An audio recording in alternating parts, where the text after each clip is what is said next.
learn to love what you don't like and don't love, and then life will tell you all its secrets. There's a lot of learning going on and a lot of mistakes. Mistakes will never make you fail, but lack of commitment will.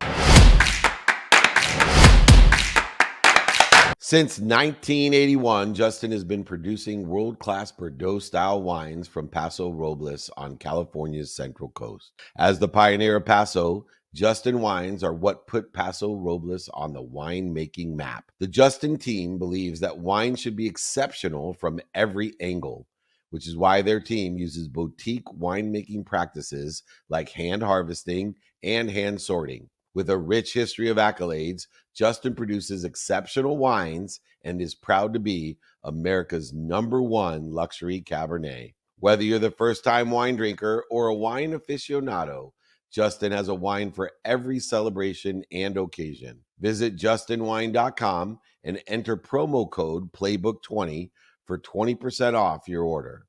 Justin offers the perfect holiday gifts for clients, colleagues, friends, or family. Be sure to check them out at justinwine.com to receive 20% off your order for a limited time and use the promo code Playbook20. Welcome to the Playbook. I'm David Meltzer, and I've waited a long time, even though this is a young executive. I've waited a long time to have Nirav Tolia on the Playbook. He's the CEO and co-founder of Nextdoor, but he's always been a trailblazer in the consumer internet space.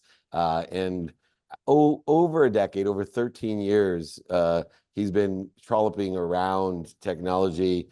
And I really appreciate that because I'm an early adopter to the internet. That's how old I am, Nirav. 1992. My first exit was to Thomson Reuters for $3.4 billion in 1995. And everybody laughed at me, scoffed at me, and made fun of me when I graduated law school that I got involved in technology and the internet. But who's laughing now, as I always say. Anyway, as the founder and CEO of Nextdoor, there's so many different things that you've learned as a founder. And I always like to get into the playbook of the mindset. What's been your mentality for over a decade now as a founder to specifically handle the laughing, the scoffing, and the making fun of while things are hard? Most people's tendency is to quit. Well, David, it's great to be on the show, and I really appreciate you having me. My simple answer is I curl up in fetal position under my desk and try to ignore the pain in my stomach and my head and everywhere else. No, I'm just kidding. But you do feel the suffering and the sacrifice and the pain of trying to create something from scratch. And you said 13 years. I've been at Nextdoor for more than 13 years. We started the company in 2010, and like you, starting in 1992, I was an undergrad at Stanford those years, and that's when I discovered the internet. And my first job was as one of the first 100 employees at a little company called Yahoo, back when it was not just a little company, but a company that people really loved and destined for greatness, at least temporary greatness. And so I too have been at this for multiple decades, and I've been a CEO 3 times. I've started 3 companies. Now, I'll tell you kind of a funny story, which gets into your question. I joined Yahoo in 1996. It was like winning a lottery to be at Yahoo in those days. I wasn't one of the founders. I wasn't even technical. My title was Surfing Yahoo. I was in charge of taking the submissions that were being made to Yahoo, which was a directory of websites, and then categorizing those submissions so that when people visited yahoo.com, they could find the directory of podcasts and the sites that had those podcasts, for example, or whatever other category they were looking for. And after 3 years of being there and watching the company go from less than 100 people to over 10,000, about $100 million valuation to over 100 billion, and serving probably several million consumers to over 100 million consumers, I thought to myself, boy, this sure seems easy. Maybe I should start a company and maybe I can create my own Yahoo. And so in 1999, I left the company. I was probably the first person to leave Yahoo willingly in those days because the stock was just off the charts and it was the place everyone wanted to work. And so I remember my goodbye party, Jerry Yang, one of the co-founders of Yahoo, showed up, and he came up to me and he said, I'm kind of curious. You're leaving Yahoo. I mean, no one's leaving Yahoo right now. Why are you walking away? I mean, things are going great. And I said, Jerry, it's been such an honor to be here. And I realized that I won a lottery being at this place, right time, right place. I also realized that if I were run over on the street by a car walking to work one day, no one at Yahoo would even notice. All this success of this company, I haven't had anything to do with it. I've just been a passenger. I've been someone who's been so fortunate and blessed to be here. I want to try to create my own success. And he looked at me and got this look on his face, started shaking his head. He said, you're not nearly as smart as I thought you were. I was taken aback and I said, excuse me? He said, yeah, you have no idea how hard it is to create one of these companies. And that said it all. I mean, I've been an entrepreneur, as I said, 3 different times. I've had a little bit of success. I've had a lot of failure, and it's never been easy. But as I tell the management team at Nextdoor, no one gets paid to do easy things. You get paid to do hard things, and no one creates meaningful experiences for the rest of the world going down an easy path. You have to suffer for your art to some extent. And you learn as an entrepreneur that your ability to compartmentalize, to listen and learn from the adversity, but to ultimately move past it and to use it as fuel and learning and strategy to get to the next milestone, that's really the only way to make entrepreneurial success. Yeah, one of my mentors, Bob Parsons, who had a fairly big exit with GoDaddy, he always said, Dave, the superpower that you have is you have the ability to learn to love what other people don't like or love, or what you don't like or love. You're able to, it's not, learn to love. If you love what you do, you don't work a day in your life. It's learn to love what you don't like and don't love. And then life will tell you all its secrets. Now, there's a lot of learning going on and a lot of mistakes. Mistakes will never make you fail, but lack of commitment will. I always enjoy someone that comes back. Obviously, Steve Jobs is probably the most notable of all to come back to something.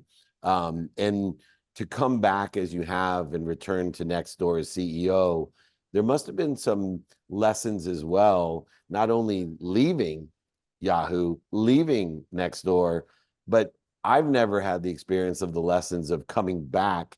What are some of those learnings that you have had from returning to Nextdoor as CEO? So many, and it's still going. And I have to say, being back has been a blessing and it's a privilege. It truly is to be a public company CEO and to lead the company that I created or helped to create and that I deeply love. But it was quite unexpected for a number of reasons. And probably that first reason is when I left Nextdoor the first time after running it for 9 years as CEO, it wasn't exactly my choice. I'd kind of topped out. The company was starting to show signs of not growing the same way it had.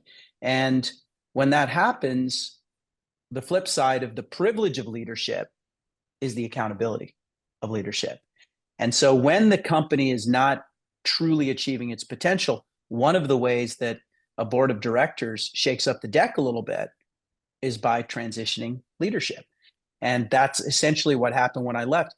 When I walked away, I had my head held extremely high. I felt great about what I'd done. I felt great about the person that we hired to replace me, a woman named Sarah Fryer. And I felt great about the future prospects of the company.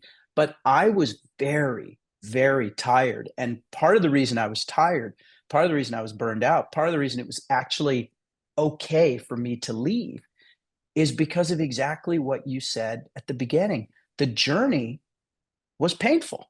The journey required sacrifice, and it had beaten me down and turned me into someone who was really not the best version of myself. And so after 5 years of slowly but surely rehabilitating myself, my psyche, my point of view, my optimism for doing crazy things, to have the opportunity to come back to Nextdoor, that was something that, while again, it was unexpected and improbable, frankly, it was something that I couldn't resist. And yet the biggest change the biggest difference, the biggest learning is that while I was coming back, I could not come back as the same CEO.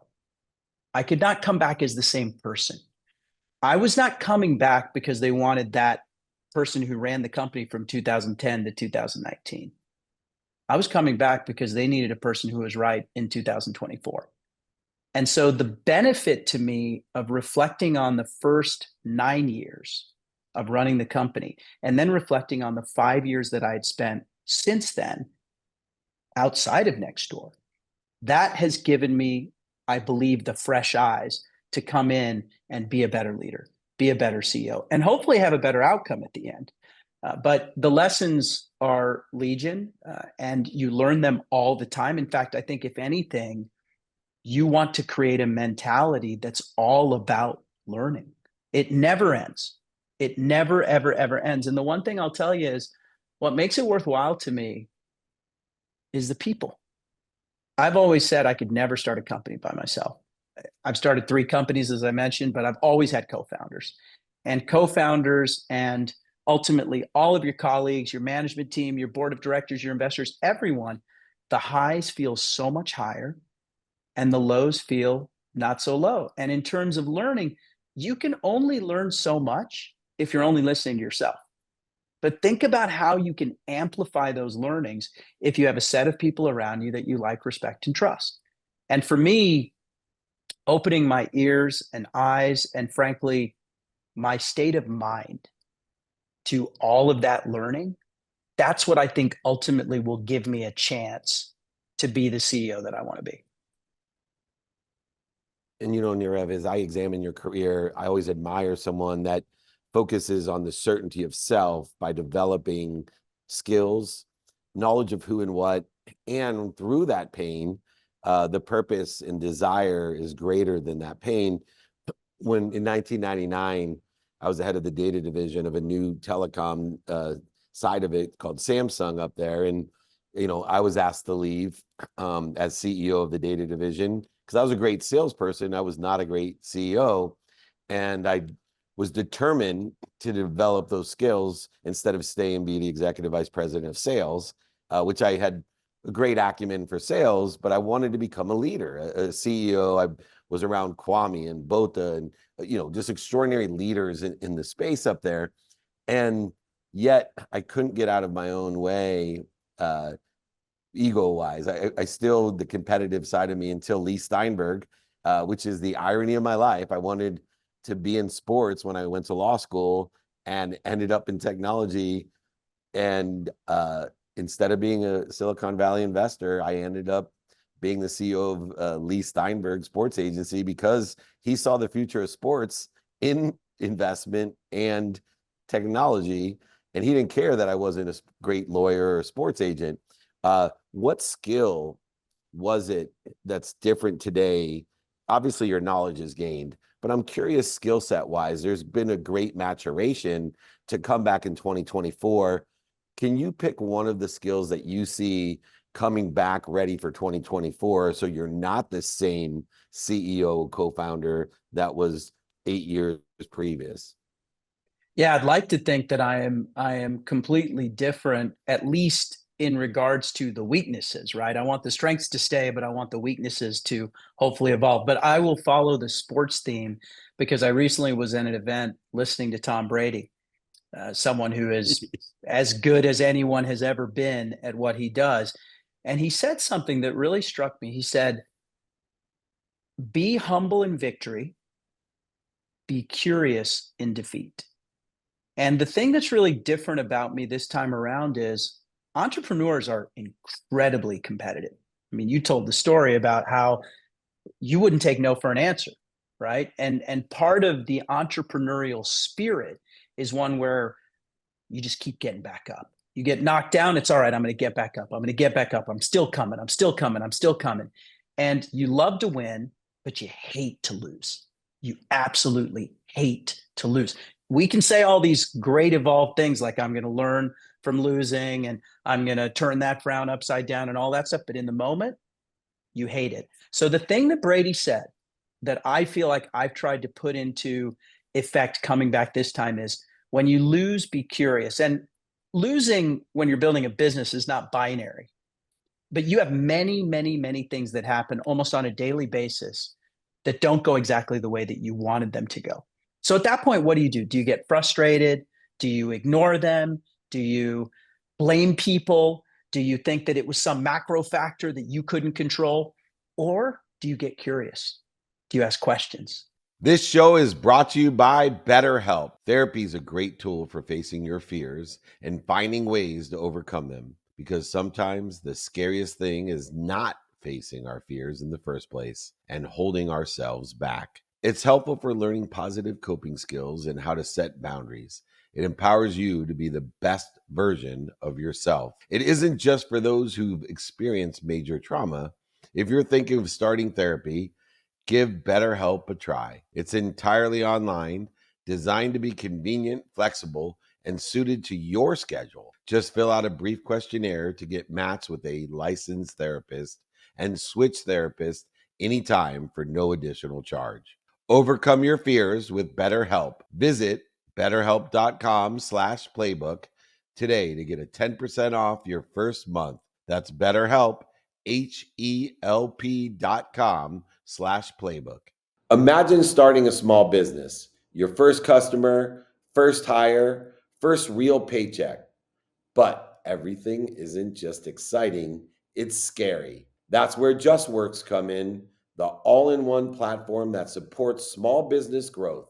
Access seamless tools that help with benefits, payroll, HR, and compliance with transparent pricing. It's time to make payroll painless. Run payroll in 90 seconds or less and automate payments so you can set it and forget it. Did you know in 2023 alone, they processed over 25.6 billion in trusted payroll customers?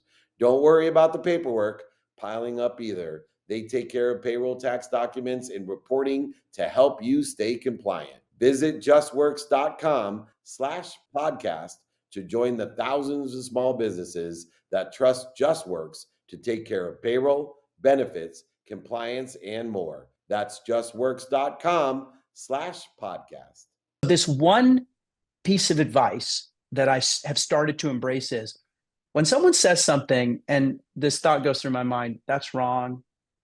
That's not very intelligent. That's not very informed. I mean, this is happening all the time as leaders, right? We are hearing things all the time and we're having these reactions. I try to force myself to say, why? Not that's wrong. Not that person doesn't know what's going on. Not, oh, I need to ignore what I just heard, but why? Asking the question, why? And that is what I found has not only created a better working environment, because we don't want to build environments where people are afraid to say things because someone will say, oh, that wasn't a very smart thing you just said. We want to build working environments where people are asking questions, where the muscle of the organization, the culture of the organization is around discussion and having a safe space where you can explore things and ultimately come to the right answer. But what I found is in my early days as CEO, I was impatient, and that's okay. We want urgency. We want to feel like it hasn't happened fast enough. We're not going fast enough. It needs to happen right now. But within that urgency, we need curiosity. And what Tom said, I mean, I'm sure no one hates losing more than Tom Brady. But for him to lose and then instead of complain or instead of being beaten down when he loses, for him to say why. Because why then leads to what can we do better? What can we do to make sure this doesn't happen again? And that is the thing that I've tried to embrace myself. And hopefully by doing that, the whole organization can. Because the thing about being a leader is you are modeling behavior for the entire organization. And so if you handle adversity well, then the organization should be resilient. If you aren't patient, the organization's not going to be patient either, right? If you can show that setbacks make you curious to understand why, so that you can learn how to avoid those setbacks in the future, hopefully the organization will also. And that's what we're trying to build at Nextdoor. That's so beautiful because there's so many tie-ins. I was in Mexico City with Chicharito, TB12, blessed myself, and Tom Bilyeu. We were down in Mexico City. By the way, Chicharito, way more famous than Tom Brady in Mexico City. We could not get him through anywhere. But they, to this end, Tom Brady, Chicharito, Tom Brady said that as we were on stage, and then Chicharito said, "But yet remember, you're either humble or you're about to be," and which was really interesting. And then I came over the top. My favorite quote, which is at the end of a lot of these types of interviews, is "Be more interested than interesting." And I think it ties very much into the curiosity of the mistakes and the setbacks, failures that we have in organizations. Now, there is a difference. You hang out with a lot of my friends on Shark Tank. So whether it be Damon or Matt, Kevin, whoever it is, all those guys, and we talk about the difference between being a CEO and being an investor. And even though it's a false facade of investing, and in reality, when you're on Shark Tank, a lot of the components of investment are there, and there is a huge difference. You've experienced that in real life, not just on TV, which is why they honor you as a shark, which you're the least amount of shark of sharks, because you're such a logical and fair and negotiator, from my perception, kind of like Matt Higgins. I love both of you guys and how you do things. But for you, what is the lessons and curiosity that you gain from being on the show itself? It's a great question, and it was a huge honor to be on the show. Interestingly, as you point out, I didn't feel like a shark, even though I was one of the sharks. I felt like I wanted to be one of the people presenting to the sharks because I had my entire career. And the thing that really got me excited about the show was I wanted to support those entrepreneurs. I wanted to be part of helping them achieve their dreams, like so many people have helped me achieve so many of my dreams. And so, just for a second, to take a step back and say, what is the difference really between being a CEO and being an investor, or being an operator versus being an advisor? And as I left Nextdoor, I was extremely fortunate because I was able to go to one of the Nextdoor investors, a firm called Head of Sophia, $7 billion early stage technology venture capital firm, and be the executive chairman of the firm. And I joined 11 boards, and I tried to learn to be an investor, particularly in the areas of consumer technology, fintech, and AI. And it was a very different job. There's no doubt about it. It was a very different job. One difference right off the bat: as an operator or a CEO, your job is to go deep on something that you pick that you want to make great, and you have to be better at that thing than anyone in the world. As an investor, you have to actually go broad. So it's not depth, it's breadth, because you need to understand an entire industry or set of industries and then be able to predict within that industry the companies that are starting to emerge, which ones will ultimately be successful. And so this notion that as a CEO, you're working the same problem every single day for years and years and years. But as an investor, you are learning about new companies in completely different fields every single day. Well, those are very different jobs because, I was taught as a CEO to focus. As an investor, you're taught a little bit more to be open-minded to the distractions and the illusions that form serendipitously between different things you see where the connection is not obvious. So that's one big difference.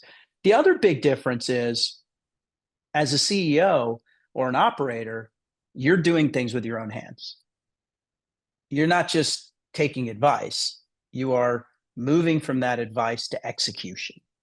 And as an investor, it's not your job to do the execution. It is your job to support the person doing the execution. And so you're giving advice. It's a little bit like if you're a CEO, you're driving the car. People may tell you what the destination is. You may have a navigation app, or you may have your wife or your husband right next to you saying, take a left, take a right, whatever the case is, right? But you're driving the car. Your feet are pushing the gas pedal and the brake pedal. It's your job, right? As an investor, you try not to be a backseat driver, but you are not the driver. You may tell the driver you're going too fast, you're going too slow, you need to be aware of that car, we need to take a right here, we're taking the wrong route, we need to stop and get gas. You're giving advice continuously, but ultimately it's not your job to act on the advice. And I found that to be both incredibly frustrating because as someone who'd only been a CEO, an entrepreneur, I'm used to controlling my own destiny. I mean, I haven't always been successful, but my success or failure has come at my own hands. As an investor, I could tell a fellow CEO something. And if the CEO decided not to listen to me, my role's done at that point. And so it was a very, very different modality. I will say that the real blessing of being an investor for me was that by joining 11 boards and by meeting hundreds of additional CEOs, for the first time, I really was able to experience different styles and different ways of doing things. And so, in much the same way as people love to listen to your podcast because they're learning different mechanisms that people have used, I got to observe that with a ringside seat. And some of the things I knew for sure that I would want to incorporate into my own style, even though I never really thought I would be a CEO again. I was thinking, oh, yeah, I like the way that that person runs a staff meeting, thinks about strategy, closes a candidate, communicates with the board, thinks about communicating with the company, tells the story externally. And I would say to myself, gosh, that's really something useful. I wish I knew that before I was doing it myself. And then there were lots of other things I saw where I said to myself, that works for that person, but it doesn't work for me. And it kind of refined my sense of self and my authentic way of leading, which I think is critical as a CEO. You have to do what you can do, not what someone else can do. And so the Shark Tank experience, coming back to the question, it was amazing. I did feel at times that I was sitting on the wrong side of the stage, but over the last, call it 10 years or so, I've been lucky enough to spend time on both sides of the stage. And I think even though entrepreneurs and CEOs will look at investors and say, come on, you're not really building the thing, I'm actually probably a little bit more balanced. I think there's tremendous value in both sides. And it's just about understanding what are you good at? What makes you happy? What is authentic to the skills that you have? And it's very clear to me being back at Nextdoor for 9 months. I love being an entrepreneur. I love being a CEO. I love operating. It's just different. I love not just understanding the advice and the learning, but trying to put it into action. And it's not always easy. In fact, I would say in many ways, the good thing about being an investor is you can leave your work in the office and go home. I've never been able to do that as a CEO. As a CEO, there's 10% of my brain, no matter where I am or what I'm doing, that's always trying to work the problem of Nextdoor. As an investor, I could compartmentalize. Okay, I've given the CEO advice. I'll come back in 3 months and see if it's actually landed. So they're very different. There's a lot of value in both. And you know this because you've been around some great investors. Great investors are just like great CEOs. They're exceptional human beings. Yeah. And you exemplify the number one common denominator. I based the playbook, I think we're on 2,000 episodes of this, but the common denominator has never been greater exemplified than you with the desire that you must be what you can be. And I can feel it through the screen that you have that desire regardless of where you are and what you do. If you're not familiar with Nextdoor, I don't know how. The one thing that I love about it is, to me, it is a great illustration of how important community is. And we've never had a greater opportunity to build communities and communities of people that help one another and know people that will help one another.